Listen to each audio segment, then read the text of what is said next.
እየተመለከትን ያለነው የእግዚአብሔር ቃል ምን ያህል በሰዎች ህይወት ውስጥ አሸናፊ እንደሆነ ነው። የህይወት ምንጭ ብቻ ሳይሆን ራሱ የእግዚአብሔር ቃል ህይወት ነው የሚለውን እየተመለከትን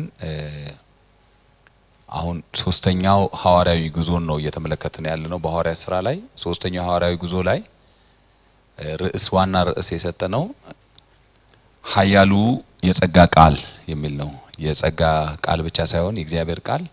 ኃያል ነው። እሱን አንድ ስፍራ ላይ እናገኘዋለን። ያነበብናቸው ጥቅሶች ውስጥ አይታችሁታል። ጳውሎስ ከቆሮንቶስ ሲወጣና በኤፌሶን ሲያልፍ ነው ያቆመው። ትዝ ይላችኋል። ከኤፌሶን ወጥቶ የግድ ወደ ኢየሩሳሌም መሄድ ስለነበረበት በኤፌሶን እንዲቆይ ግድ ይያሉት ግድ የላችሁም አሁን ተመልሼ እመጣለሁ፣ አሁን ግን የግድ ወደ ኢየሩሳሌም መሄድ አለብኝ ይልና ወደ ኢየሩሳሌም ይሄዳል። ከዛ ወደ ኢየሩሳሌም ከሄደ በኋላ ያው ስለት እንደነበረበት ስለት እንደፈጸመ ምናምን መጽሐፍ ቅዱሱ ይነግረናል። ስለቱ እንዴት አይነት ምን እንደተሳለ አላውቅም። ስለት እንግዲህ ብዙዎቻችሁ ታውቃላችሁ። ሐዋርያ ሥራ ላይ አንደኛው አከራካሪ ቃል እሱ ነው። ጳውሎስ ስለት ተስሎ ነበርና አሁን ዛሬ ዘንድሮስ ስለት ትክክል ነው ወይ ምናምን የሚሉ ጥያቄዎች አሉ። ግን እኛ እሱ ጋር አይደለንም አሁን ያለነው። በዋናነት ግን ጳውሎስ ስለት ነበረበት። ምን አይነት ስለት ነው? እንደኔ የስድስተኛ ክፍል ሚኒስትሪ ካሳለፍከኝ በእግሬ ቁልቢ ገብርኤል እመጣለሁ የሚል ግን አይመስለኝም። አንዳንዶቻችን በጣም ምንሳላቸው ስለቶች በጣም ሲሊ ይሆናሉ በእምነት ሳናደግ በፊትና እንደሱ አይነት ስለት ሳይሆን አንድ ስለት ነበረው። ምን አይነት ስለት እንደሆነ ወደ አሕዛብ ወንጌል ሲገባ ለኢየሩሳሌም ሄጄ ምስክርነት እሰጣለሁ የሚል ስለት ይሁን we never know። ግን አንድ ስለት እንደነበረው ለዚያም ደግሞ ያንንም ለማድረግ ወደ ኢየሩሳሌም እንደሄደ እናውቃለን። አሁን እንግዲህ ሲመለስ ነው የምናገኘው። ከኢየሩሳሌም ሲመለስ ቃል በገባው መሰረት ወደ ኤፌሶን ይመጣል። ወደ ኤፌሶን ሲመጣ የሆነውን ነገር ነው የምናገኘው ማለት ነው። ለዚህኛው ክፍል ለዛሬ ጳውሎስ በኤፌሶን ላደረገው አገልግሎት የምንሰጠው ርዕስ የእግዚአብሔር ቃል ማደግና ማሸነፍ የሚል ነው።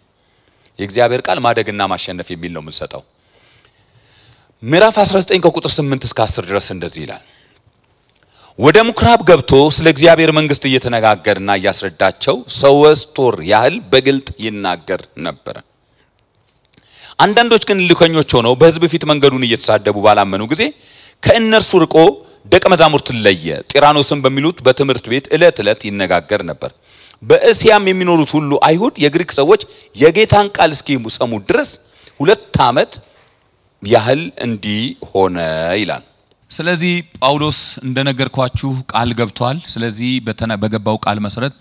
ከኢየሩሳሌም ሲመለስ ቀጥታ ወደ ኤፌሶን ይመጣልና በኤፌሶን መጀመሪያ ያደረገው ነገር ምንድነው? ወደ ምኩራባቸው ይገባል። ወደ ምኩራባቸው ሲገባ አይ ቲንክ 12 አካባቢ የሚሆኑ ይመስለኛል ደቀ መዛሙርትን ያገኛል። እነዚያን ደቀ መዛሙርት ያገኝና ያዋራቸዋል። በጣም በእግዚአብሔር ቃል የተቀጣጠሉ ናቸው። ግን አንድ ነገር የሚጎላቸው ነው። ተምረዋል የእግዚአብሔርን ቃል ግን ሲያቸው የሆነ ነገር የሚቀራቸው ይመስላል። ስለዚህ ቆም ብሎ ይጠይቃቸዋል። ባመናችሁ ግን ጊዜ መንፈስ ቅዱስን ተቀበላችኋል ይላል። ጎዶሎ ትምህርትን የሰሙት ትምህርት ሙሉ መሆን አለበት። የእግዚአብሔር በኋላ ላይ አነሳዋለሁ። የሚቀጥለው ክፍል ላይ የምናነሳው the whole counsel of God ወይም ደግሞ የእግዚአብሔር ምክር ሁሉ አላስቀረውባቸውም የሚለው እናያለን። እና ይሄው ሙሉ ምክር ሙሉ ካውንስል አይደለም ያገኙት። ሙሉን የእግዚአብሔርን ቃል ሳይሆን ያገኙት ተምረዋል። ጌታችን ኢየሱስ ክርስቶስን ተረድተዋል። ግን የሚጎላቸው ነገር አለ። እና ባመናችሁ ጊዜ መንፈስ ቅዱስን ተቀበላችሁ ሲል የመለሱት መልስ በጣም ያስደንቃል። ምን አልካሉት? መንፈስ ቅዱስን ተቀበላችሁ? አይ እኛ እንዳለ እንኳን አልሰማንም አሉ። አማኞች ናቸው፣ ደቀ መዛሙርት ተብለው ተጠርተዋል። መንፈስ ቅዱስ እንኳን እንዳለ ኢንፎርሜሽን አልነበራቸው። እነዚህ ሰዎች ቃል አይደለም የሚያስፈልጋቸው። አሁን መንፈስ ቅዱስ ስለሚያስፈልጋቸው ጳውሎስ እጆቹን ይጭንና ይጸልይላቸዋል። ከዛ በመንፈስ ቅዱስ ይሞላሉ። ከዚያ በመንፈስ ቅዱስ ከተሞሉ በኋላ ግን አሁንም ፊቱን የሚያዞረው ወደ እግዚአብሔር ቃል ነው። አሁን በቃ መንፈስ ቅዱስ እንቅስቃሴ ምናም ብሎ ወደዛ ብቻ ዝም ብሎ አልሄደም። በዋናነት የመጣበት ዓላማ የእግዚአብሔርን ቃል ለማስተማር ስለነበር መንፈስ ቅዱስም ቢሆን በትምህርት ውስጥ ስለሆነ ያለው ፈውስም ተአምራትም ቢሆን በቃል ውስጥ ስለሆነ ያለው አሁንም ወደ እግዚአብሔር ቃል ፊታቸውን እንዲያዞሩ ያደርጋቸዋል። ከዛ ምን ይለናል? ወደ ምኩራብ ገብቶ ስለ እግዚአብሔር መንግስት እየተነጋገረ 3 ወር ሙሉ ያስረዳቸው ነበር ይላል። 3 ወር ሙሉ በየቀኑ ሲገናኙ የእግዚአብሔር መንግስት ይላቸዋል። ጌታችን ኢየሱስ ክርስቶስ እያለ ያንን ትምህርት ያስተምራቸዋልና ጳውሎስ ይህንን እንደቀላል ዝም ብሎ በቃ መጽሐፍ ገልጦ አሁን እኔ እንደቆምኩት ዝም ብሎ አይደለም የሚያስረዳው በጣም ብዙ ቻሌንጆች ነበሩበት የእግዚአብሔርን ቃል ግን ለማስተማርና የእግዚአብሔርን ቃል ለማድረስ የሄደበት ትግስት ግን በጣም የሚያስደንቅ ነው ይህንን በዚህ ማህበረሰብ መካከል ማድረግ ቀላል አልነበረም ይህን እያስተማረ ሲሄድ ፍላጎቶች ነበራቸው መሻት እነሱ እንዲናገረው የሚፈልጉት ነገር ነበራቸው ጳውሎስ እሱን አላደረገም መጨረሻ እልከኛ ሆኖ ከጳውሎስ ጋር እልክ ገቡ ሰዎች እኛ ምን ፈልገውን አይደለም መስነግረን እኛ ምን ፈልገውን አይደለም ተስተምረን አንተ እንፈልክ በየቀኑ እየመጣ የእግዚአብሔር መንግስት ብቻ ነው ምትለ ሌላ ርዕስ የለም ጳውሎስ አሁን ርዕሱን አይቀይርም የእግዚአብሔር መንግስት እያለ እየገለጠ ነው የሚያስረዳቸው ከዛ እልከኞች ስለነበሩ እነዚህ ሰዎች መቃወም ጀመሩ ሙክራቡ መረበሽ ጀመረ የእግዚአብሔርን ቃል መበጥበጥ ጀመሩ ወደ ጢራኖስ ወደሚባለው ትምህርት ቤት ጳውሎስ ለምን እንደሄደ አዳናጭ ፈለጋ ማለት ነው ተከራየ ማለት ነው ለከኛ ተዚላቸዋል ያኔ በቃ መቅደስ ውስጥ የእግዚአብሔር ቃል እያለን ስንሰበክ ተቃውሞ እየበረታ ሲመጣና የእግዚአብሔር ቃል አላሰብክ ሲሉን መልእክት አይደለም የለወጥ ነው ስፍራን የለወጥ ነው እና አዳራሽ መለወጥ አስፈልገ በቃ በሁሉም ስፍራ የእግዚአብሔር ቃል ይሰበካል ስለዚህ ሰውዬ ሲፈልግ ቦታ አንድ ቦታ ያገኛልና ምንድነው የሚለው አንዳንዶች ግን ልከኞች ሆነው በህዝብ ፊት መንገዱን እየተሳደቡ መንገዱን የሚባለው ባይ ዘ ወይ መንገዱን የሚል ሐዋርያ ሥራ ላይ ደጋግማችሁ ታገኛላችሁ የመንገዱ ሰዎች ይላል መንገዱ ይላል ይሄን መንገድ ሲቃወሙ በዚህ መንገድ ሲሄዱ የሚል ቃል ታገኛላችሁ መንገዱ የሚሉት በዛን ጊዜ ኢየሱስ ነው the way ኢየሱስን ነው የሚያወሩ መንገዱ የሚለው መንገድ ማንኛውም መንገድ ሳይሆን መንገዱ ነው ኢየሱስ ማለት ነው the way ኢየሱስን ስለ ኢየሱስ ነው የሚያወራው ስለዚህ መንገዱን ሲቃወሙት መንገዱን እየተሳደቡ ማለት ኢየሱስን እየተሳደቡ ማለት ባላመኑ ጊዜ ከእነርሱ ርቆ ደቀ መዛሙርት ለየ ጢራኖስ በሚሉት በትምህርት ቤት እለት ይነጋገር ነበር ይላል ከዚህ ጳውሎስ ከገጠመው ተግዳሮት ምንድነው የምንማረው ጳውሎስ የሚከድበት ርቀት ሁሉ ይሄዳል የሚጠይቀውን ትግስት ሁሉ ይታገሳል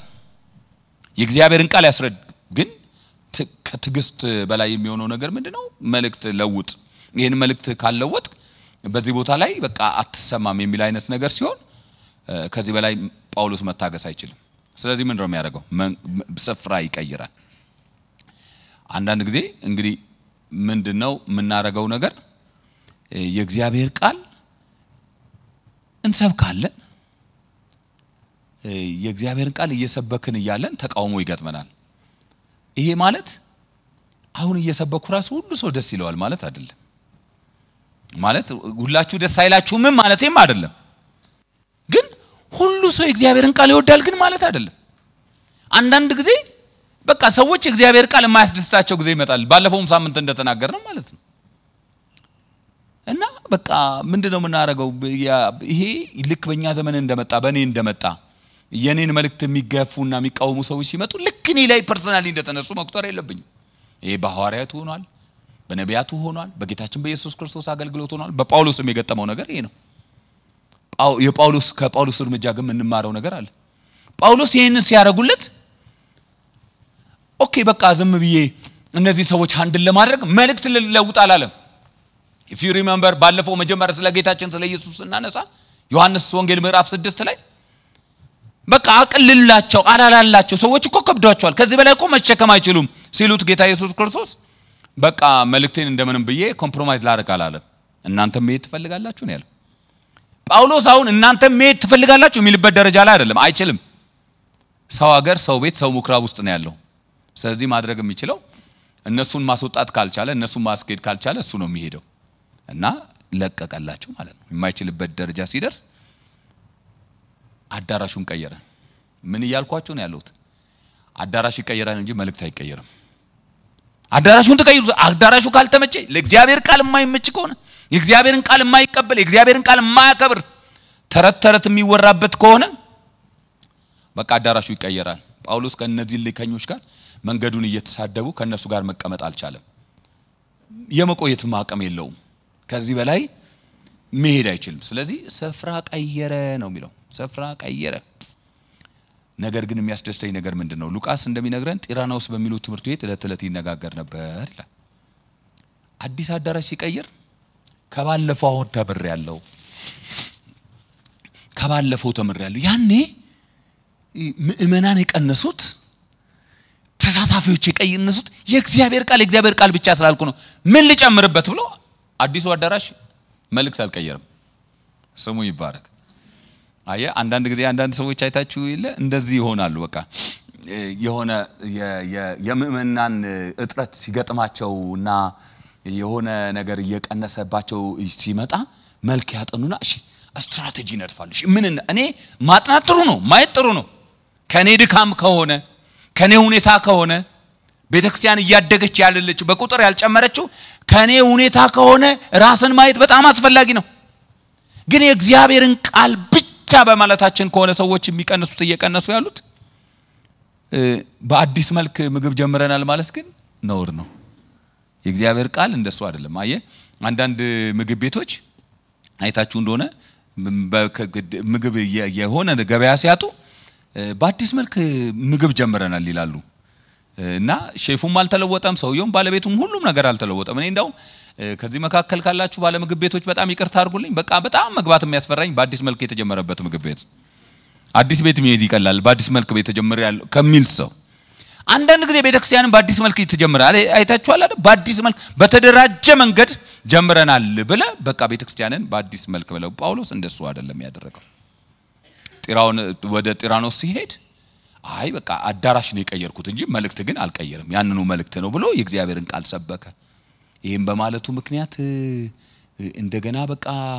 ቤተክርስቲያን ከማደግ ወደ ኋላ አላለች ሉቃስ ሲመሰክርልን በእስያ ይኖሩት ሁሉ አይሁድ የአይሁድ የግሪክም ሰዎች የጌታን ቃል እስኪደሙ ድረስ 2 አመት በዚያ ሆነ አይገርማችሁም ትግስቱ 2 አመት ታግሶ አሁንም የእግዚአብሔርን ቃል ነው ሰብከዋል 2 አመት ሙሉ የእግዚአብሔርን ቃል ሰበከ ይለናል ጳውሎስ በዚያ አቋሙ በመጽናቱ ያመጣውን ውጤት ስናይ እግዚአብሔር ሁሉ ጊዜም ቢሆን ቃሉን ብቻ ብለው በቃሉ ላይ ምንም ከማይጨምሩ ሰዎች ጋር እንደሚሰራ ምልክት አሳየን እግዚአብሔር ጳውሎስ ለቃሉ ሲተጋ እርሱም ከሱ ጋር አብሮ መትጋት ጀመረ እኔ ቃሉን አለቀም ሲል እግዚአብሔር ቃሌንማ ካለቀቅ እኔም ከቃሌ ጋር እግዚአብሔር አይ እናንተ ከቃሉ ጋር ስትቆሙ እግዚአብሔር ከሌላ ወገን ሊቆም አይችልም እሱም ከቃሉ ጎን ይቆማል እግዚአብሔር ደግሞ ከቃሉ ጎን ቆመ ማለት ምን ማለት እንደሆነ ልንገራችሁ አው ጳውሎስ የሚለው እውነት ነው የሚለው እግዚአብሔር ጳውሎስ የተናገረው እውነት ነው የሚለው እውነት ነው ብሎ ሲናገር እንዴት እንደሚናገር ታውቃላችሁ እግዚአብሔር በጳውሎስ እጅ የሚያስገርም ተአምራት ያደርግ ነበር ይላል ክብር ለእግዚአብሔር ይሁን አየ እግዚአብሔር ቃሉን ነው የሚያጸናው ብያቸዋል ስለዚህ ከአካሉ ጨርቅ ወይም ልብስ ወደ ድውዮች ይወስዱ ነበር ደውያቸው የሚለቃቸው ነበር ክፉ መናፍስትም ይወጡ ነበር እግዚአብሔር ቃሉን አከበረ ከጳውሎስ ጎን ቆመ እግዚአብሔር ነገር ግን ቃሉን ወደ ጎን ደግሞ መተው የሚያመጣውንም ጣጣ እዚህ ጋር ደግሞ እንመለከታለን ቃሉን ወደ ጎን የሚተው በህይወታቸው ስፍራ የማይሰጡት በየጊዜው ድራማ የሚለማመዱ ሰዎች እውነተኛውን የእግዚአብሔርን መገኘት ሊገልጡ አይችሉም ሰምታችሁኛል ያልኩት ይሄን የሚያስረዳ ቃል ቀጥሎ ነው የምታገኙት ቁጥር 13 ላይ ስትወርዱ ታገኛላችሁ ጳውሎስ የእግዚአብሔር ቃል ብቻ ሲል ሲያስተምር እኛ የእግዚአብሔር ቃል ብቻ ያለ ጳውሎስ ጋር ምን አስቆመን ብለው በየስፍራው የሚዞሩ ዙረተኞች ደግሞ ተገኙ አጋንንትን ያወጡ ይዞሩ ከነበሩ አይሁዶች ደግሞ አንዳንዶች ይላል ቁጥር 13 ላይ እነዚህ አጋንንትን ያወጡ የሚዞሩ ናቸው ሌላ የእግዚአብሔርን ቃል ያስተማሩ አይደለም ይለው ውጣ ምናም በቃ ይሄ ነው ስራቸው ሌላ ነገር የላቸውም በቃ ይዞራሉ አጋንንትን ያወጡ ይዞራሉ የመሰጣቸው እሱ ነው እና ከዛ አንዳንዶች የሚገርማችሁ ነገር አጋንንትን የሚያወጡበት መንገድ ደግሞ በጣም አስደናቂ ነው የተውሶ እምነት ነው ያላችሁ የራሳቸው እምነት የላቸው እና ምን ብለው ነው የሚያወጡት አጋንንትን ሲያወጡ እንደዚህ ይላል አይሁድ አንዳንዶች ጳውሎስ በሚሰብከው በኢየሱስ ስም እናመላችኋለን አያውቁትም ከቃሉ ከጌታችን ከኢየሱስ ክርስቶስ ጋር ምንም ግንኙነት የላቸው ጳውሎስ በሚሰብከው በኢየሱስ ስም እናመላችኋለን እያሉ ክፎች መናፍስት ባሉባቸው ላይ የጌታን የኢየሱስን ስም ይጠሩባቸው ዘንድ ሞከሩ ይላል እኔ ሳይሳካላቸው ይቀራ አይመስለኝም ድራማ የሚሰሩ ሰዎች ጥቂት ጊዜ ይሳካላቸዋል የውሸትም ቢሆን የሆነ ነገር ብቻ ይሰቃላቸዋል ምክንያቱም መጀመሪያ አጋንንትን ያወጡ ይዞሩ ከነበሩ አይሁዶች ያወጡ ይዞሩ ከነበሩ ነው የሚለው ስለዚህ ሂደት ነው እዚህ ጋር ግን አንድ ስፍራ ላይ ሲደርስ የጊዜ ጉዳይ ነው እንጂ የሆነ ስፍራ ላይ ተቆማላችሁ ማለት እዚህ ጋር ግን ሲደርሱ ክፉዎች መናፍስት ባሉባቸው ላይ የጌታን ስም ይጠሩባቸው ዘንድ ሞከሩ ይላል ከዛስ የካህናት አለቃ ለሆነ አስቄዋ ለሚሉት አይሁድ ደግሞ ይህን ያደረጉ 7 ልጆች ነበሩት የካህናት አለቆች ልጆች ናቸው እነዚህ ሰዎች አሉ እነዚህ ሰዎች በጌታ ስም የሚደረገው ነገር ይወዱታል አጋንንትን ማውጣትን ይናገራሉ አንዳንድ ሰዎች እንደሱ ናቸው ይገርማቸዋል ለቃሉ ግድ የላቸው አጋንንት ማውጣት ደስ ያሰኛቸዋል በልሳን መናገር ደስ ያሰኛቸዋል ትንቢት መናገር ደስ ያሰኛቸዋል the only thing የሚያዛጋቸው የእግዚአብሔር ቃል ሲሰበክ ነው የእግዚአብሔር ቃል ሲሰበክ ግን ይጨነቃሉ የእግዚአብሔር ቃል ሲሰበክ የሚጨነቅ ሰው ካለ አጋንንት ነው እና ይጨነቃሉ አይ እነዚህ ሰዎች የእግዚአብሔር ቃል ጊዜ የላቸው ለጳውሎስ ትምህርት ጊዜ የላቸው እና በዚህ ምክንያት ከጌታ ጋር የግል መነካካት ስለሌላቸው ኢቭን አጋንንት እንኳን እንዴት እንደሚወጣ ያቁም ጳውሎስ በሚጠራው ስም ነው የሚሉ የቶሶስ ስም ነው በጳውሎስ እምነት ነው ማውጣት የሚፈልጉት ጳውሎስ በሚጠራው ሲጠራ ሰምተናል ማን ነው የሚጠራው ኢየሱስ ማን እንደሆነ we don't care ግን ጳውሎስ የሚጠራው አንድ ስም አውቀናል ጳውሎስ በሚጠራው በኢየሱስ ስም እንድትወጡ በተሳሳተ መንገድ በተሳሳተ እምነት ያለ ዕውቀት አጋንንትን መቅጠም ነው የፈለጉት ውጤቱስ አሳዛኝ ነበር እግዚአብሔር ዓላማው ምን እንደሆነ የሚያሳይ እግዚአብሔር አጋንንት ከሰዎች ላይ እንዲወጡ የሚያደርገው ለሰዎቹ ባለው ፍቅርና ርህራሄና ቃሉን ለማስፋት መንግስቱን ለማስፋት እንጂ ሰዎችን ፕሮሞት ለማድረግ አይደለም ሰዎችን ፕሮሞት ለማድረግ በፍጹም አይደለም ለዚህ ነው አንዳንድ ሰዎች የሚሰቀጥጡኝ አጋንንት ሲጮሁላችሁ በማይክ ሲያስጮሁ በጣም የሚሰቀጥተኝ በሉ ሲሉ በጣም የሚሰቀጥተኝ ምን ማለት ነው አሁን ሰውየው አጋንንቱ በማይክ ሲያወጣ ምን እያለ ነው ያለው እኔ እኮ ቀላል ሰው አልመሰለ ነው አይደለም ይሄው ያንጫጫውት ነው የሚል እና ዓላማ አይለቅም ያንዳንድ ሰዎች በቃ አጋንንትን ማውጣትን ለራሳቸው ክብር ለራሳቸው ነገር ነው የሚፈልጉ እነዚህ ሰዎች አሁን ምንድነው በእነ ጳውሎስ ኢምፕረስድ ሆነዋል አጋንንት በማውጣታቸው ምክንያት ኢምፕረስድ ሆነዋል ስለዚህ እነ ጳውሎስ ሰዎች የሚከተሏቸው የመሰላቸው አጋንንትን ስላስወጡ ነው የመሰላቸው ስለዚህ እኛም አጋንንትን በማውጣት በቃ ፌመስ እንሆናለን ተወዳጅ እንሆናለን ተቀባይነት እናገኛለን ብለው ነው ያሰቡት እና አጋንንት ደግሞ ይገርማቸዋል እግዚአብሔርን የማያከብሩትን ሰዎች አያከብሯቸው ቃሉ የሌላቸው ሰዎች አያከብሯቸውም እና አንድ ጊዜ አስተዋውሳለሁ በጌታ በጣም ልጆችም ሆነን ደሞ ወጣቶችም ሆነን አሁንም ቲኔጆች ነን ይዛኔና ገና በዛው ውስጥ ያለን ነው አንዴ አጋንንት በጾም ጸሎት ይዘን ያኔ በጣም ጾም ጸሎት ምናምን ያዘን ነበር አጋንንት ምናስወጣውና አጋንንት ያስወጣን ይያለን አንዱ ጓደኛችን ዱርዬ ቢጤ ነው ማለት ብዙ ህይወቱ የተለወጠ አይደለምና ሌሎች ነገሮችም ውስጥ ይገባል እንደገና ደግሞ ከኛ ጋርም ጾም ጸሎት ገብቶ አጋንንት ለማውጣት ይፈልጋልና ልክ በኢየሱስ ስም ያልን ያስጮን የሆነ ወነው መጣና ልቅቁ ዞር በሉ በኢየሱስ ስም ሁላ ምናምን ሲል አንተም አለ የምሬን ነው ምላችሁ ትላንት ያረከውን አሁን ልናገር ስል ባትናገር እና አጋንንት ጌታን የማያከብሩ ሰዎችን አያከብሯቸው ማለት በቃ ተራ ለተራ ሲገጣጠም ማለት ነው ያለ እግዚአብሔር ቃል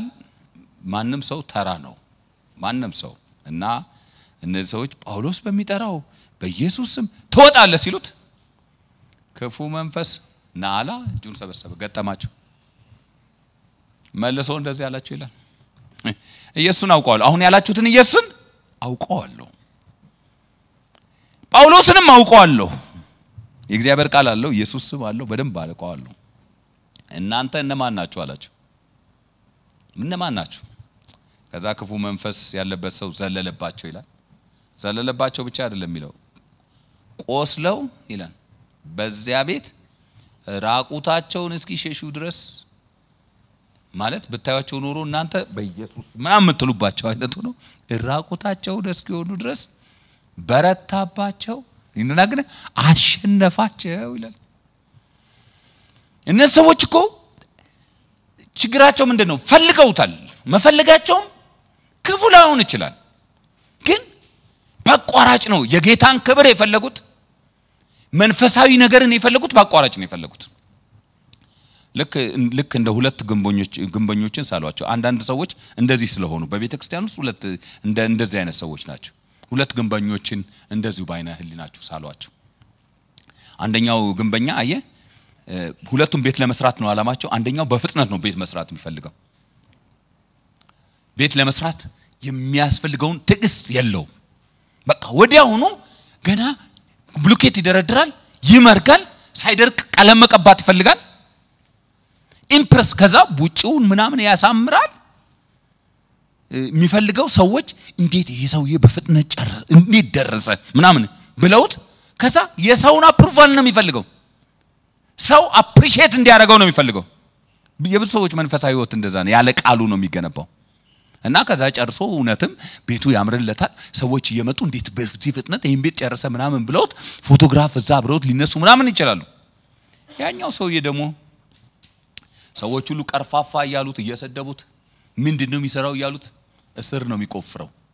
መሰረት ነው በደንብ የሚጥለው እኔ ገባኝ መሰረት መጣል የኛ ህንጻ ሲገነባ ነው እንዴት እንደሚያስጠላ እንዴት በእውነት በጣም ነው የሚደብረው ጭቃ ውስጥ መጨማለቅ በየቀኑ ማለት በቃ እዚህ ጋር ደፍን አልፈርስ የሚል ድንጋይ በመናምስ በጣም ትግስት ይጠይቃል የእግዚአብሔር ቃል ጋር መቆየት ማለት እንደዛ ማለት ነው በጣም ትግስት ይጠይቃል መሰረት በጣም ትግስት አየኛው ሰው ይመጡና ይቀልዱበት ዛሬም አልጨረስክም ዛሬም ጉርጓድ ውስጥ ነህ ዛሬም እንዲ ነው የምታደርገው ምናምን ይላል እሱ ግን ቀስ ይያለ የሚሰራውን ስራ የሚቆፈረውን እየቆፈረ የሚያስፈልጉ ማቴሪያሎችን ቺፕ አይደለም የሚጠቀመው በቃ ለጊዜ ቀስ ይያለ ይጨርሳል ይሄ ምናልባት 3-4 አመት ይፈጀበ ይሄ በ6 ወር ጨርሶታል ግን አንድ ቀን ይመጣል አይደለም አውሎ ይቀላቀል አውሎ ንፋስ ይቀላቀለ ዝናብ ሲጥል ማንንም ይቀለድበት ይመስላችኋል ያ ሰው ያይቀለድበት ያኛው ቤት ይፈርሳል ፎቶ የተነሳችሁበት ቤት ተደግፋችሁት የነበረው ቤት ስትመለሱ ልክ በቃ እንዳለው ኮና ሀጠና ይወት በቃ እንዴት ፍሎሪሽ ያርጓል እንዴት አምሯል ብዬ ስመለስ አጣሁት እንዴት ለካ በድጥ ላይ ነው ለካ ይቆማል ወዲያው ለካ ገደል ተንሸራቶ ገብቷል እንደማለት የለም ያ ቤትና ታገኙት ዝናቡን አይቆም ጳውሎስ በኤፌሶን ያደረገው እንደዛ ነው እንዳስቀይዋ ልጆች በለብለብ እንደነዛ አጋንንት እንደሚያወጡ አይሁዶች በለብለብ ዝም ብሎ አይሮጥም አይካንፍም ክርስትና በኮንሰርት እንደማይሰራ ያቃል ክርስትና ዝም ብሎ ከቸርች በመዝለል እንደማይሰራ ጽኑ መሰረት እንደሚፈልግ ያቃል ስለዚህ ቆሞ ያስተምራል ያገለገላቸው ያላቸውን ሰዎች በመክራብ ህዝቡ ወደ ጠላትነት እንኳን እየተለወጠበት ይያለ አቋሙን ሳይለውጥ እስቲ ቆይ ዛሬ ደግሞ እንደው ከነሱ ጋር ተስማምቼ መስማት የሚፈልጉትን ልንገራቸው ያለ አይሟገትም ስፍራም ቀይሮ ቢሆን እየተሰደደም ቢሆን ያንኑ ትምርት ያስተምራል ያንኑ ነው የጳውሎስ አገልግሎት ብልጭልጭና አማላይ አይደለም ትግስት የሚጠይቅ ነው ነገር ግን ይሄ ትግስቱ ልክ መሰረት እንደሚጥለው እንደዛ እንደ ጠንካራ ቤት ሰሪ ነው የሚሆነው ውጤቱን ስነግረን በኢሲያ የሚኖሩ ሁሉ የጌታን ቃል ሰሙ ይላል እነዚህ አገልግሎታቸው የትም አልሄድም አጭር ጊዜ ነው የሆነው ግንኙነታቸው ጥልቅ አልነበረም አገልግሎታቸውን ለመገንባት የሚሞክሩት ከጌታችን ከኢየሱስ ክርስቶስ ጋር ከቃሉ ጋር ባላቸው ግንኙነት ሳይሆን ዝም ብለው በሚያውቁት ነገር በስማ ብለው በተቀበሉት ነገር እርሱን በትክክል ሳያውቁት በእርሱ ስም የእርሱን ስም የኢየሱስ ስም ልክ እንደ ምታታዊ ቀመር አለ አይደለም እንደሱ ተጠቅመውበት አጋንንትን ያወጡ ታዋቂዎች ነው መሆን የሚፈልጉ ግን መንፈሳዊ ማዕበል አንድ ቀን አየመጣ ጥቂት ጊዜ ተሳክቶላቸው አጋንንትን አውጥቶ ሊሆን ይችላል አሁን ግን መንፈሳዊ ማዕበሉ ሲመጣ ግን ሊቆሙ አይችሉም እንዳውም ውርደት ራቁታቸውን ሸሹ አቆሰላቸው በጣም ያሳዝነኛል እንዲሁ ሳስባቸው እነዚህ ሰዎች ተስላቸው ወደቁ ራቁታቸውን ሸሹ በአካል ብቻ ሳይሆን በመንፈሳዊ ተዋረዱ ያው እስከዛሬ ድረስ ውርደታቸውን እኛ እናነባዋለን ያ ማህበረሰብ ያቃቸዋል የቱ ነው ያስከዋሉ እነዛ ሰባቱ ልጆች አታቃቸው እንዴ እነዛ እንኳን ባለፈው አጋንንት ያባረራቸው ሲደበድ ራቁታቸውን ሲሸሹ የነበሩ አላያቸው ይያለ መዘባበቻ ያደርጋቸዋል የሚያሳየን በተውሶ እምነት መንፈሳዊ ስልጣንን መገንባት አይቻልም የእግዚአብሔር ቃል ሳይኖረን በእግዚአብሔር ቃል በትልቀት ሳንታነጽ በተውሶ እምነት ብቻ ዝም ብለን ጳውሎስ ባገለገለው ኢየሱስ በሰበከው ያለን መኖር አንችልም የእግዚአብሔርን ቃል ትዕግስት ይጠይቃል በትዕግስት ማጥናት በትዕግስት መቆየት ከጌታ ጋር የግል ቅርርብ የግል ግንኙነት ያስፈልጋል እውነተኛውን የእግዚአብሔርን ቃል ለማቅረብ ለመስበክ ቁርጠኝነት ይጠይቃል ሰዎች አገልግሎታችንን ላይቀበሉት ይችላሉ እግዚአብሔር ግን ጥረታችንን ያከብረዋል ትዕግስታችንን እግዚአብሔር ያከብረዋል ስለርሱ ብቻ እንደምንሰብክ እግዚአብሔር ሳይውቅ እርሱም ደግሞ ከስብከታችን ጋር እንቆማል ሌላው የሚያሳየን ምንድነው ይሄ ጉዳይ እያደገ ሄደና የእግዚአብሔር ቃል አሸናፊ መሆኑን አረጋገጠ ጳውሎስ በኤፌሶን ልከኞች ስለገጠሙት በውሰት እምነት ደግሞ ስለ እነዚህ ሰዎች የኢየሱስን ስም ጠርተው ስለተዋረዱ በዚህ ምክንያት የጌታ ቃል አልተዋረደም ስሙ ይባረክ የጌታ ቃል አልተዋረደም የጌታ ቃል አልቀለለም የጌታ ቃል ስፍራውን አልለወጠም እንደውም አሸነፈ ይላል አንዳንድ ጊዜ የሚገጥሙን ፈተናዎች ሲበረቱብን በእኛ መካከል ሰዎች በተሳሳተ መንገድ ወንጌልን ሲያቀርቡ አሁን እንደሚሆነው ማለት ነው አንዳንድ ሰዎች የእግዚአብሔርን ቃል መሸቀጫ ሲያደርጉት በያደባባዩ መሰቂያ መዘባበቻ ሲሆን የእግዚአብሔር ቃል የተዋረደ ያለቀለት ይመስለናል አይደለም አሁን አንዳንዱ ሰዎች ፍርሃታቸው እሱ ነው በቃ አሁን ስናይ በየቀኑ የሚቀለደው እናንተ ባትኖሩ ኖሮ በማንን ስቅ ነበር ተብሎ በየቀኑ የሚቀለደው በእኛ ዙሪያ ባሉ ሰዎች በእኛ ስል እኛን በትክክል ባይወክሉንም ግን በእኛ ዙሪያ እኛ ምናደርገው የሚያደርጉ እኛ ያዝነው መጽሐፍ ቅዱስ በያዙ እኛ ምንዘምረው አይነት መዝሙር በሚዘምሩ በእኛ አይነት ባህል በሚመላለሱ ሰዎች ምክንያት በየቀኑ በሶሻል ሚዲያ መቀለጃስ ነው አንዳንድ ጊዜ በቃ የእግዚአብሔር ቃል አለቀለት ተዋረደ እንደው በሚቀጥለው ጄነሬሽን ወንጌል ይቀጥል ይሆን የእግዚአብሔር ቃል ይቀጥል ይሆን የሚል ፍርሃት ውስጥ እንገባለን እነዚህ ሰዎች እንቅፋት መሆናቸው ሙን ነው ነገር ግን የምንሰብከው የእግዚአብሔር ቃል በሰው የሆነ ስላልሆነ በሰው አመጽም ይሆን ወይም በእነዚህ ደካሞች ወንጌልን በሚሸቅጡ ሰዎች ምክንያት የእግዚአብሔር ቃል አይሸነፍም የእግዚአብሔር ቃል ትውልድ ይሻገራል ስሙ ይባረክ በኤፌሶን የሆነው የሚያሳየን እሱ ነው በቃ አሁን ጳውሎስን አሳደውት ወይም እነዚህ ያስቀይዋ ልጆች እግዚአብሔርን ቃል ኢየሱስም አርክሰው በቃ እግዚአብሔር ቃል አበቃለት ብለን ስናስብ መጽሐፍ ቅዱሳችን እንዳው ውጤቱ ተለወጠ ክብር ለእግዚአብሔር ይሁን እግዚአብሔር ነው ከቃሉ ጋር የሚሰራው ቃሉን የሚያከብረው እንዳው በዚህ ምክንያት ምን እንደሆነ ሲነግረን ይህም በኤፌሶን ለሚኖሩ የነዚህ ሰዎች መዋረድ የጳውሎስ መጽናት በአካባቢ ሁሉ ሲወራ ይህም በኤፌሶን በሚኖሩ ሁሉ በአይሁድ በግሪክ ሰዎች ዘንድ የታወቀ ሆነ በሁላቸውም ላይ ፍርሃት ወደቀባቸው ለካንተ የጌታ ስም በከንቱ አይጠራም ብለው ጌታን እንዳው ማከበሩት የጌታም የኢየሱስ ስም ተከበረ አምነው ከነበሩት እጅግ ሰዎች ያደረጉትን እየተናዘዙ እየተናገሩ ይመጡ ነበር ከአስማተኞችም ብዙዎች መጽሐፋቸውን ሰብስበው በሰው ሁሉ ፊት አቃጠሉት ዋጋው ቢታሰብ 50,000 ብር ሆኖ ተገኘ ይልና ቀጥሎ መጨረሻ ላይ ምን እንደሚል ታውቃላችሁ እንዲህም የጌታ ቃል በኃይል ያድግና ያሸንፍ ነበር እስቲ አሜን በሉ ዋቃች አያ እግር እንዲህም የጌታ ቃል ያድግና ያሸንፍ እንኳን ሊሸነፍ ማለት ነው ጳውሎስና ጓደኞቹ አጋንንት ይወጡላቸው አጋንንት የጮሁት በራሳቸው ስብዕና ምክንያት አልነበረም የእግዚአብሔርን ቃል በህይወታቸው ዋና ስለነበር ነው ከሚያውቁት በእግዚአብሔር ቃል ከሚያውቁት ከራሱ ከአምላክ ጋር ጤነኛ ግንኙነት ስለነበራቸው ነው ስለዚህ ይሄ የእግዚአብሔር ቃል ለዋጭ ስለነበረ በኤፌሶን የማይጠበቅ ስራ ሰራ እነዚያ ለዘመናት ተይዞበት ከነበረው አስማት ጥንቆላ ሁሉ ፈቷቸው ለዘመናት ያከማቹትን መጽሐፍ እንዲው ዝም ብዬ እንደው በቀላሉ ዝም ብላችሁ ጎግል ላይ በዚያ ዘመን የዛሬ 2000 ዓመት የ50,000 ብር የሚለው የብረት ሳንቲሞች ናቸው የምንድነው የሚባለው የብር ሳንቲሞች ናቸው እነሱን ሳንቲሞች በዚህ ዘመን ስታበዟቸው ከ50 ሚሊዮን ብር በላይ ማለት ነው ከ50 ሚሊዮን ብር በላይ የሆነ መጽሐፍት ሰብስበው እነዚህ ሰዎች አቃጠሉ ይላል። ጳውሎስ የያዘው አንድ መጽሐፍ በኤፌሶን የነበሩትን እልፍ አላፍ መጽሐፍ እንዲቃጠል ምክንያት ሆነ። የሰበከው የእግዚአብሔር ቃል እሳት ሆኖ እነዚያን መጽሐፍቶች በላቸው ወገኖች ወይ እነዚያን የጥንቆላ የአስማት መጽሐፍቶች በላቸው። ምን አይነት ብርቱ ቃል ነው ያለን? ምን አይነት ቃል ነው ያለን ወገኖች ወይ ፊዚካሊ ራሱ ለውጥ የሚያመጣ ማለት ነው።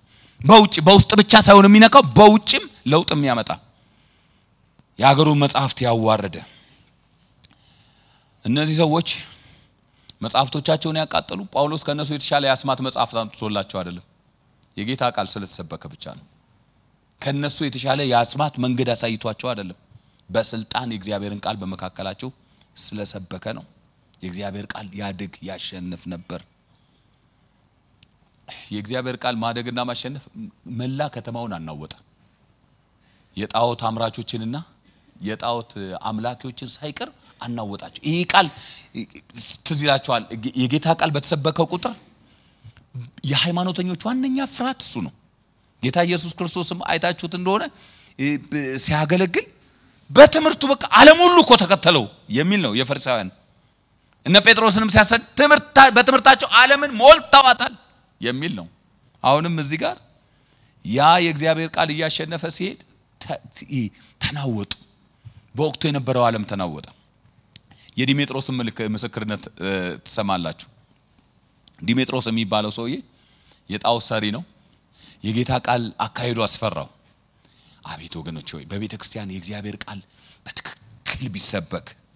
አሁን አማኞች ሁሉ ተነስተው ተባብረው የእግዚአብሔርን ቃል ዋና አድርገው ቢሰብኩ የሚመጣውን ለውጥ እኮ ልትገምቱት አትችሉ። እና ምን አለ ይሄ ሰውዬ ሲናገር ዲሜጥሮስ የሚባለው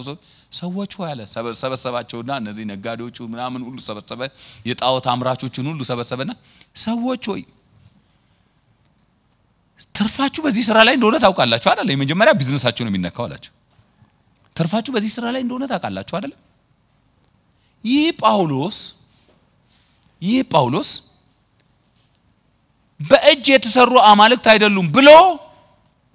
በኤፌሶን ብቻ ሳይሆን ከጥቂት ክፍል በስተቀር በእስያ ሁሉ ብዙ ሕዝብን እንዳስረዳና እንዳስተማረ ማለት ነው። እግዚአብሔርን ቃል እንደሰበከ እንዳሳታ አይታችኋል፣ ሰምታችኋል። እኔ አሁን ስለ ስራዬ አሁን አንዳንድ ሰዎች እኔ ስራዬን ምናምን አስቤ አይደለም እንደሚለው ስለ ስራዬ ማሰቤ አይደለም ብሎ መጨረሻ ላይ ግን ምንድነው ስራችን እንዲናቅ ብቻ አይደለም፣ አሁን ጣዖቶቻችን አለመሸጥ ብቻ አይደለም። ልንገራችሁ የሚሆነው ውጤቱ ጳውሎስ በዚህ ከቀጠለ ጳውሎስ ማስተማሩን ከቀጠለ ይሄ እግዚአብሔር ቃል ከዚህ በላይ እንዲሄድ ከፈቀድንለት የሚሆነው ነገር ልንገራችሁ አለ። ምን እንደሚሆን ልንገራችሁ። እንዲናቅ ብቻ አይደለም፣ እስያ ሁሉ ዓለምም ሁሉ የሚያመልካት የታላቂቱ አምላክ የአርጤምስስ መቅደስ ምናምን ሆኖ እንዲቆጠር እንጂ ታላቅነቷ ደግሞ እንዳይሻር ያስፈራናል አለ። የጌታ ቃል በኃይል ያድግና ያሸንፍ ነበር። እስቲ የጌታ ቃል በሉ። በኃይል ያድግና ያሸንፍ ነበር። አቤት ወገኖች የእግዚአብሔር ቃል በትክክል ቢሰበክ ስንት ነገር እንደሚሽር፣ ስንት ጣዖታት እንደሚያዋርድ፣ ስንት ባህሎችን እንደሚለወጥ፣ ስንት ነገሮች እንደሚነካ ማለት ነው። ለዚህ ነው ጳውሎስ በኤፌሶን ትቶት ሄደውን ወጣቱን ሰባኪ መጋቢ ሲያበረታታው በወንጌል እንደምሰብከው ከሙታን የተነሳውን ከዳዊት ዘር የሚሆነውን ኢየሱስ ክርስቶስን አስብ፣ ይህን በመስበክ እንደ ክፉ አድራጊ እስክታሰር ድረስ መከራን እቀበላለሁ ይልና እንደዚህ ይላል። የእግዚአብሔር ቃል ግን አይታሰርም ይላል። በምንም ሁኔታ ውስጥ የእግዚአብሔርን ቃል ወደ ኋላ አልታስቀሩ። የእግዚአብሔር ቃል ተሰበከ ማንም ሊይዘው አይችልም። ሁለተኛ ጢሞቴዎስ ምዕራፍ 2 ቁጥር 7 እስከ 8 ያለውን የነገርኳችሁ የእግዚአብሔር ቃል በትክክል ከተሰበከ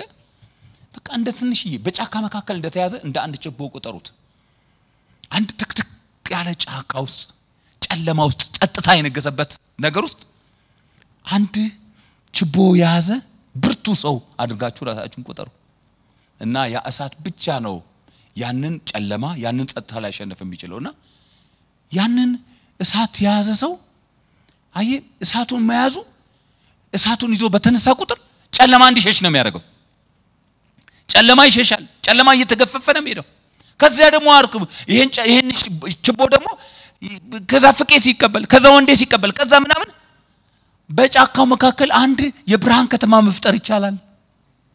የእግዚአብሔር ቃል ማለት እንደሱ ነው። የእግዚአብሔር ቃል እያደገ የእግዚአብሔር ቃል አይታሰርም ስንል ምን ይያለ ነው? ልክ ኤፌሶንን እንደዛ አይነት ቁጥራት በጣዖታት ባስማት የተከበበች ከተማ በክፋት የተከበበች በዝሙት የተከበበች በከተማዎቿ መካከል ቆሮንቶስና ምንድነው ኤፌሶንን የሚያመሳስላቸው ነገሮች እሱ ነው አርጤምስስ አንደኛ እኮ የዝሙት አምላክ ናት በመቅደሶቻቸው ውስጥ ያለው እርቃን ስዕል ነው የርኩሰት መንፈስ የነገሰበት ከተማ ነው ጥቅጥቅ ያለ ጨለማ ጳውሎስ አንድ ብቻውን ሆኖ አንድ ችቦ ይዞ እንደገባ ሰው በዛ ጥቅጥቅና ጨለማ ጫካ ውስጥ አንድ ችቦ ይዞ እንደገባ ሰው ነው ያ የእግዚአብሔር ቃል ጳውሎስ ያንን ይዞ ሲገባ ወገኖች ሆይ ሐሰተኞችን ሲገፋ ጠንቋዮችን አስማተኞች በመጨረሻ ያሻማ የበራ ሲመጣ አርጤምስን ራሱ ዋና በኤዥያ ሁሉ ታላቅ የሆነችውን የአማልክቶች ሁሉ አለቃ አድርገው የሚቆጥሯትን እሷን ሳይቀር አቃጠለው የእግዚአብሔር ቃል ብርቱ ነው አጋንንትን ያቃጥላል ጣዖታትን ያቃጥላል ክፉ ካልቸርን ያቃጥላል ሆሞሴክሹዋሊቲን ያቃጥላል ሱስን ያቃጥላል የእግዚአብሔር ቃል ሲሰበክ ወገኖች ሆይ እኛ በሰላማዊ ሰልፍ አይደለም እናባረራቸው የእግዚአብሔር ቃል ሲሰበክ ከፉን የጳውሎስ የነዚህን የኤፌሶንን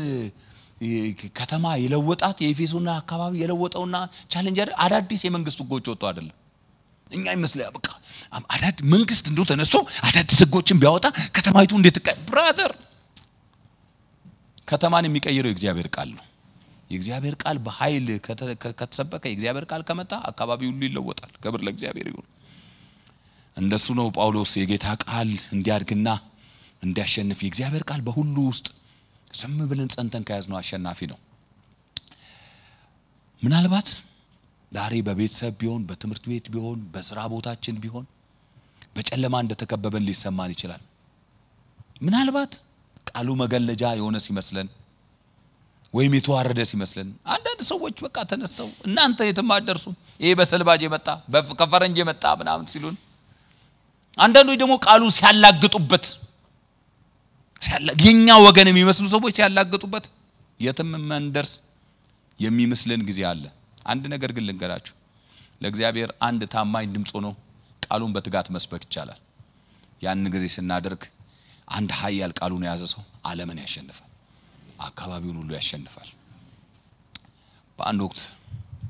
ይሄ እውነተኛ ታሪክ ነው አንድ ወጣት ገጠር ውስጥ ነው የሚኖረው በደርግ ጊዜ ነው ይባላልና በደርግ ጊዜ ገጠር ውስጥ ነው የሚኖረው ድንገት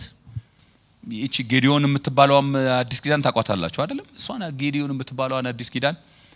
ይሁን በሆነ አጋጣሚ እጁ ገባች ጌታን አገኘና ብቸኛ ነው የተቀደደች ናት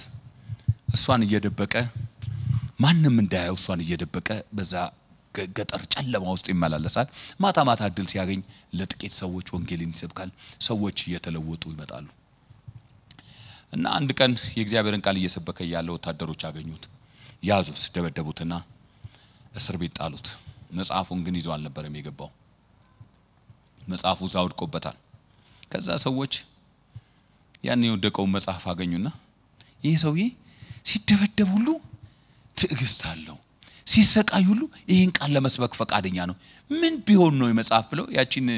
አዲስ ኪዳን የተቀደደችው አዲስ ኪዳን ብቸኛ መጽሐፍ ነበርች እሷን ይዘው ማጥናት ማንበብ ጀመሩ እና ቀስ እያለ ያ ቃል እየተስፋፋ መጣ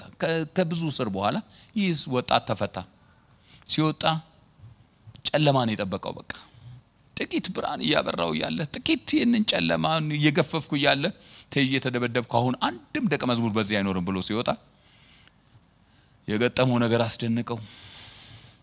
በዚያ በሱ በገጠመው መከራና ስቃይ በጣም በብዙ ጣር የሰበከው ወንጌል ፍሬ አፍርቷል ለካ ያንን አዲስ ኪዳን ያዙ ሰዎች ሲቀባበሉ ምናምን ደርሰው ሲወጣ ጥቂት ሰዎች የሚያቀው ሲወጣ ሲገኝ ያገኘው ትልቅ ቤተክርስቲያን ነው እና በአካባቢው የእግዚአብሔር ቃል አሸንፎ አድጎ የዚህ ትንሽዬ ወጣት ምስክርነት ቤተክርስቲያን ተክሏል ወገኖቼ ልንገራችሁ ለእግዚአብሔር ቃል ታማኝ ሁኑ እንጂ የእግዚአብሔር ቃል ለውጥ ያመጣል ብዙ ትግስት ያጣ ነው የእግዚአብሔርን ቃል ለመስማት የእግዚአብሔርን ቃል ለመማር ነው የሆነ ነገር ቢፈጠር ደስ ይለናል የሆነ ነገር ቢሆን ደስ ግድ የላችሁም ያ የሆነ ነገር ይበጣል ግን ትልቁ ነገር በመካከላችን የእግዚአብሔር ቃል መሰበክ አለበት ዛሬ በአገራችን በጣም ብዙ ክፋቶች አሉ ብዙ አጋንንታዊ ልምምዶች አሉ ብዙ ጥንቆላዎች አሉ ብዙ የድብትርና ስራዎች አሉ ብዙ ሐሰተኛ ነቢያት አሉ ብዙ ሐሰተኛ የፈውስ አገልጋዮች አሉ ለጊዜው የተሰካላቸው የሚመስሉ በጣም ብዙ አሉ እልፍ አላፋት የሚከተሏቸው በጣም ብዙዎች አሉ በእነዚህ ሰዎች ምክንያት ምናልባት አንዳንዶቻችን ተስፋ ቆርጠናል አይ በፊት የሚመስሉ እኔ እዚህ ጋር እየቆመ ባክ እነዚህ ለጊዜው ናቸው አረፋ ናቸው ምናምን ይል ነበርና አረፋ እየመሰሉን ግን ጠንካራ አረፋ እየሆኑ አይደለም ጠንካራ እንደውም ስፖንጅ እየሆኑ አረፋ እየመሰሉን ስፖንጅ ከስፖንጅ ደግሞ ይሄ ምንድነው ዳብል ቦንድድ እየሆኑ እየጠነከሩ ይደጠሩ አሁን መንግስት እስኪመስሉ ድረስ መንግስት እስኪመስሉ በቃ ይፈልጉትን ማድረግ በአገሩ ላይ የሚችሉ አይነት እስኪመስሉ ድረስ ሲሆን ምናልባት አንዳንዶቻችሁ ተፈተናላችሁ የነሱ መንገድ ይሆን እንዴ ትክክል ያ መንገድ ይሆን እንዴ ትክክል የእግዚአብሔርን ቃል ንቆ የእግዚአብሔርን ቃል ጥሎ በቃ በስሜት በእንደዚህ ያለ በዝም ብሎ በአምቢሽን ብቻ መገስገስ ይሆን እንዴ ብለን እናስብ ይሆናል ወገኖች ሆይ አይምሰላችሁ የጊዜ ጉዳይ ነው የእግዚአብሔር ቃል በዘመናት መካከል የሚወድቅ አይደለም ነገስታትን አልፎ መጥቷል ገዢዎችን አልፎ ባገራችን ተውልላው ደርግን አልፎ መጥቷል ኃይለ ሥላሴን ጃንሆይን አልፎ መጥቷል አይደለም ያድግን አልፎ መጥቷል በዚህ ዘመንም የራሱ ቻሌንጅ አለው በሁሉም ዘመን የራሱ ቻሌንጅ አለው የእግዚአብሔር ቃል በእኛም ዘመን አይታሰርም የእግዚአብሔር ቃል ይሄዳል የእግዚአብሔር ቃል ያድጋል ከስደት ጋር የእግዚአብሔር ቃል ያድጋል ልክ በኤፌሶን በዛ ጣዖታት በተሞላው ከተማ ላይ የእግዚአብሔር ቃል ያደገና እየሰፋ መጥቶ ብዙ እንዳሸነፈ ዛሬም ወገኖች ሆይ የእግዚአብሔር ቃል ደግሞ ያሸነፋል አይደለም እላችሁ አሁን ይመስላችኋል እንጂ በስንት ገጠሮች ያሸነፈ መስላችሁ በስንት በጣም ኢኮኖሚ ገርመኝ በቅርብ እኔና ማን ሶማሊያ ሄደን ነበር እንዴ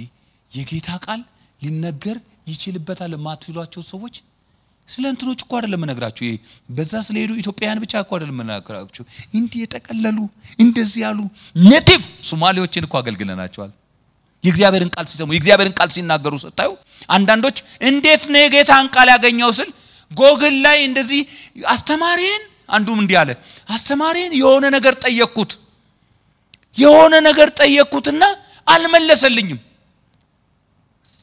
ከዛ ጥያቄ ሆነብኝ ጥያቄውን ጎግል ሳረገው ወደ መጽሐፍ ቅዱስ መራኛል አይ እግዚአብሔር መጽሐፍ ቅዱስን በዛ ምክንያት ማንበብ ሲጀምር አለ ጌታ ኢየሱስ ክርስቶስ እኛ የተነገረን ኢየሱስና መጽሐፍ ቅዱስ ላይ ያለው ጌታ ኢየሱስ ክርስቶስ ተለየብኝ አለ ስለሱ ታሪክ ያነበብኩ ስለታ ከሱ ጋር በፍቅር ወደቅኩ አለ የእግዚአብሔር ቃል ያሸንፋል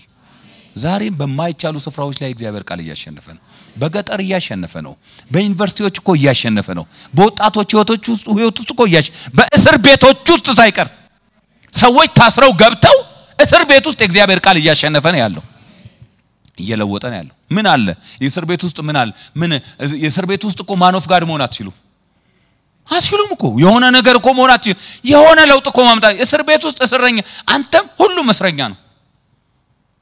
እንደው ማንዱ ብሏል ምን በቃ እዚህ ምናምን አለ ሲነገር እንዴት ነው የጌታ ቃል እንዴት ነው ማን ነው የሚያስተምራችሁ ማን ነው በቃ ሌባ ለሌባ እንሰባበካለን ብሏል ማለት ሰርቆ የታሰረው ከዛ ሲገባ ሰባኪ ሆኗል ሌብነት ተፈርዶበት የሆነው እዛ ጋር በሌባም ተነግሮ በሌብነት ተፈርዶበት የገባው ሰውዬ ወንጌል አግኝቶት ለውጦት ሌባው ሰባኪ ሆናል እዛ የእግዚአብሔር ቃል በሁሉ ስፍራ ያሸንፋል ለዚህ ነው የመጨረሻ ቃል ይሄን ተናግሬ የመጨረሻው ኢሳይያስ ያለው ምዕራፍ 40 ቁጥር 8 ላይ ሳሩ ይደርቃል አበባውም ይረግፋል ያምላካችን ቃል ግን ለዘላለም ጸንታ ትኖራለች እስቲ ይሄንን ቃል አብራችሁኝ በሉ ሳሩ ይደርቃል በሉስ አበባውም ይረግፋል ያምላካችን ቃል ግን ለዘላለም ጸንታ ትኖራለች ክብር ለእግዚአብሔር